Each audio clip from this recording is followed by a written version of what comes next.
The following is rated S for spoilers.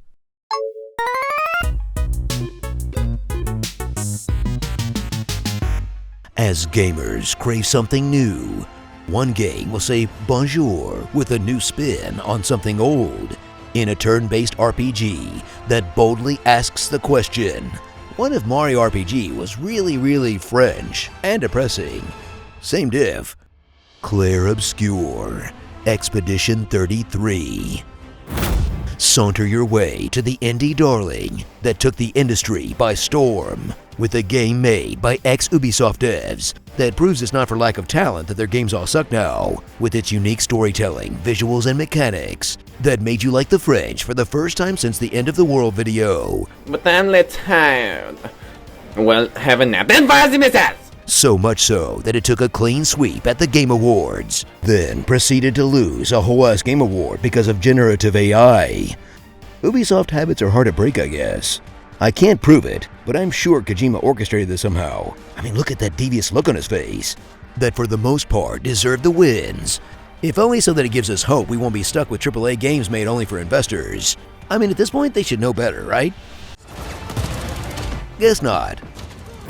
Step into the beautiful canvas of Clair Obscur that takes heavy inspiration from some of your favorite JRPGs, including the tradition of having characters with heads that are slightly too big, as you do the JRPG thing of fighting endless monsters all lined up in a row, with a robust combat system that takes into account how we all have ADHD now, an open world that annoyingly makes you get stuff for your vehicle to move over certain terrain, and the same motivation behind both JRPGs and French philosophy, having to kill God.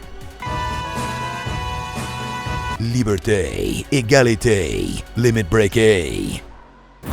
Experience the story's emotional highs and deep lows of the Disaster Expedition, where the people of Lumiere fight against the fate that awaits most women in Hollywood.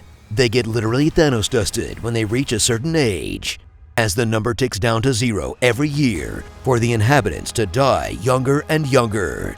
Their only hope lies with the expeditioners sent on a suicide mission to stop the looming paintress, who lives in the back rooms combined with an art supply store. Then got a big crew of hopeful... Oop, they're mostly all dead. Alright, see how this is gonna be. Then got a small crew of traumatized adventurers, as you fight against the overwhelming forces of the paintress, making meaningful connections to the character. Really? Again? This is the dude on all your promo materials. And then you're gonna replace him? Just like that? And he's like a cooler version that looks just like him? Can you imagine if Aerith died and they gave you a better Aerith with nicer hair right after she gets shish kebabbed? That's just cruel. Maybe they could only get Charlie Cox for one act. But, I mean, all this gear still fits, so in a story that shows the depth of perseverance, sacrifice, and whatever is going on with this whole thing, that culminates in the most Frenchiest ending ever. An impossible choice where no happy endings are possible. Cause why be happy when you can just question the point of existence? It's just a never-ending experience of pain and loss, right? I haven't been able to get out of bed for a month. What fun! In between your heavy sobbing, do some combat that makes you stay on your toes at all times, while balancing action economy and item management, where you'll have to choose between parry, dodge, and jump that will have you beating anything as long as you parry right, but will absolutely demolish you if you don't, making you feel like you're playing Sekiro half the time, as monsters feint you like they're playing Keep Away, or just your poor short-term memory and withering reaction time making you miss, in combat that will have you cursing under your breath at least several times around. Then level up your character builds with weapon bonuses and pictos, with a system that says, hey, we don't care about combat balance. We want you to absolutely destroy us, because we're certainly going to try to do that to you. This game is really messing with my dopamine receptors. I don't think I've felt such a roller coaster of emotions since Conker's Bad Fur Day. So take your head and ram it up my butt. Your butt. My butt. Your butt. That's right, my butt. Ugh. My butt.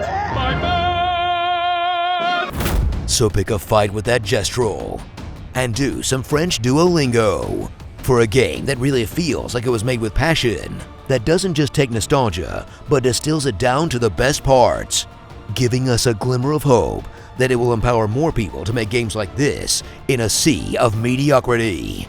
Proving that no amount of budget, graphical fidelity, or overinflated play hours will match a game that is actually made with players in mind.